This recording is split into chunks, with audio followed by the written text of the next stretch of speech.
Hi, my name is Orita Carter. I'm one of the nurses here in the office. The doctor asked me to go over some information with you regarding the various types of skin cancers, the ways to treat them, preventive measures, and the ways to monitor it for future, if you have any future wounds to develop.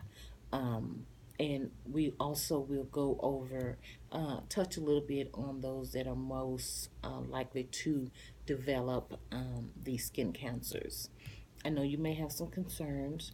You may be a little anxious. I hope this information we go over will help you with that. And if not, please feel free to stop me during this education or let me know that you do have some further questions for the doctor. And we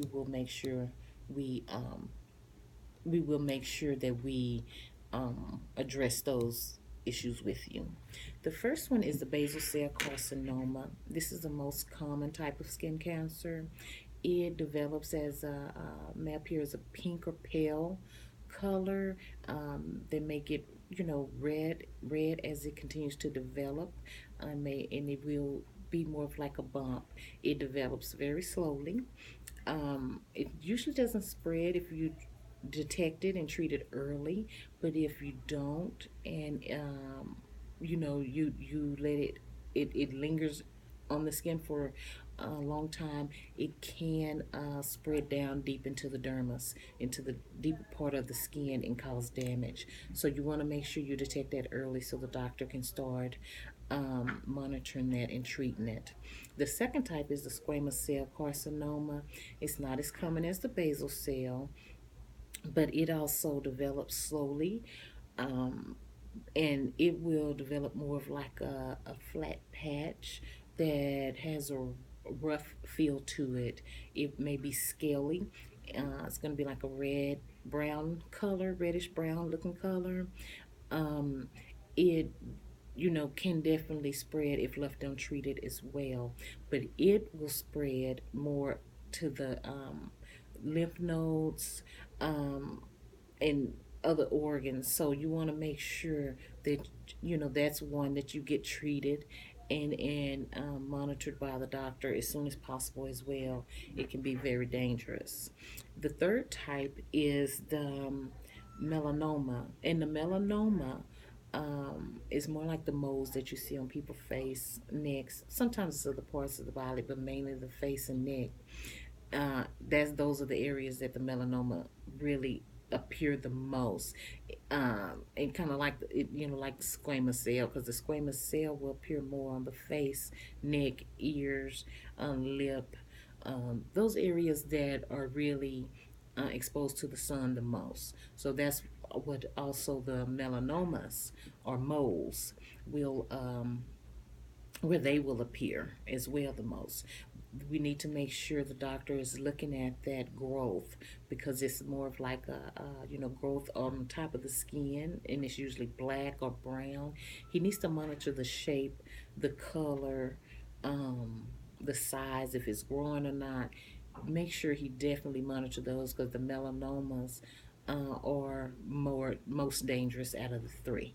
So you definitely have to need a doctor to make sure he is looking at that, monitoring it, and making decisions on if he doesn't need to mess with it and leave it alone, or if he needs to remove it. Now, the various treatments available for these skin cancers is one is what they consider the carotid and desiccation, electrodesiccation. This is where in the office the doctor would take a curette and he will remove the growth, and he would desiccate or burn it with an electrocautery needle. They have a 95 to 97 cure rate. Any kind of treatment after that, he will go over with you. Um, sometimes it's with just ointment or a cream, and it's to help repair the skin. He would definitely make sure you have the instructions in education to properly care for that. Um, and then also you're going to have follow-up visits after. There are two types of surgeries with this, with some of the skin cancers. One is the excisional surgery, and it's where the doctor would take a scalpel in the office. He will take a scalpel, and he will remove the growth, and he will send it off to the lab to be tested to see if it's benign, which is non-cancerous, or if it's cancerous. There's also the Mohs surgery, and that is where he takes a thin layer of the tissue. He will examine it and send it to the lab to see if it's benign or cancerous. And sometimes this is done during the visit, right during your visit. He will take just a thin layer, send it off to the lab. They can let him know if it's cancerous or not, and then he would proceed to remove the rest of the growth and the lesion. This could, they can leave some scars when you have those surgeries. So he'll definitely let you know what kind of treatment needs to be done at home and when you need to come back to the office. And he also may refer you to plastic surgeon if you desire and if needed. Um, to have further treatment for any scars or anything that may be left due to this skin cancer. There's also radiation therapy. It's not used as like it used to be. It's not used like most of the other surgeries, but it is one of the treatments that's still available, and some doctors may or may not use it. It only has a 90% cure rate, and it requires multiple office visits, more than just your regular follow-ups and things if you get one of the other types of treatments.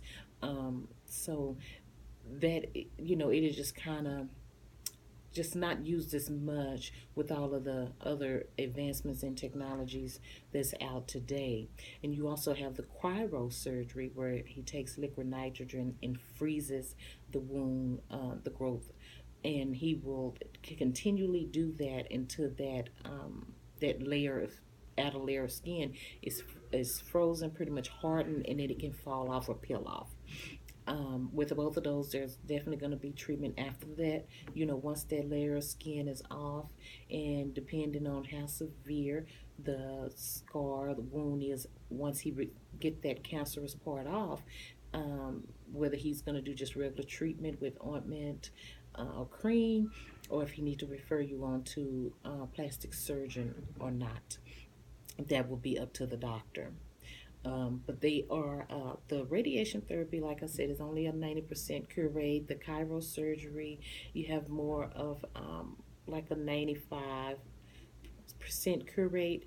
And also keep in mind with a lot of these treatments, it will depend on your medical history and what the doctor think you can tolerate with anything that's, if anything in your health history that may prevent you from doing one or the other types of surgery. Okay, we're gonna let's go over the preventive measures right now. We're gonna go. What we want to do is touch on making sure you protect your skin, because those that are most susceptible to develop skin cancers is those that have a fair skin type, immunocompromised patients, especially males over the age of 80, and anyone that is pretty much in the sun majority of the day. If you're in the sun most of the day, and I would say anywhere from like 70-80% of the day, if you are exposed to excessive sun, you are very much at risk for developing skin cancer. So we want to go over ways to try to prevent it, and that is one: if you are in the sun a lot and exposed to the sun, you want to make sure you wear a hat, wear long sleeves, covering that upper part of the body and your face and your arms as much as possible. If you're swimming, or you just want to wear a short sleeve shirt, or you don't have a hat to put on, you want to make sure you use the proper SPF sunscreen. You want to look on the bottom, see how long that sunscreen is supposed to last with one application, and when you need to reapply, so you can continually be protected from the sun. And also another place You want to make sure you get, when you're putting that sunscreen on, is the ears and behind the ears. Sometimes we forget those areas, so you want to make sure you get those areas when you're applying the sunscreen. And if you are a smoker, smoking can, if you develop skin cancer, if you develop one on your skin, if you're a smoker, it can accelerate the development of that skin cancer. So if you do smoke, we want to limit that smoking, because that'll help you in more ways than one. We want to continually monitor the skin, monitor arms, monitor the face and neck, and if you see any type of development of a wound or something like an insect bite or anything that's developing on your skin and then it's not going away, you want to make sure you call the doctor, make an appointment, and let that doctor monitor you and assess that wound to see what what it is, because we don't want to assume that it's just an insect bite or something else, because if it's taking time to heal, then it could possibly be skin cancer. You don't want to take anything for granted with these, because they can, as I said, do damage to the underlying skin, and it can spread if it's not monitored and treated appropriately. But once treatment began and once the doctor is is taking care of it, should have a very good cure rate, and hopefully you get in and get it diagnosed and treated as soon as you discover it, because as we said, the longer that you if you don't get it treated soon and you allow it to just sit and spread, then it can do more damage. So detecting early, treating it early, monitoring and preventing is are key factors in preventing the dangerous effects of skin cancer. And if you have any other questions, please let me know. Um, and we will continue to educate you each visit and let you know what to do, what progress is made, and making sure we get, your skin, keep your skin free and clear of skin cancers and healed from this treatment that the doctor has has to do right now for your current wound. Thank you.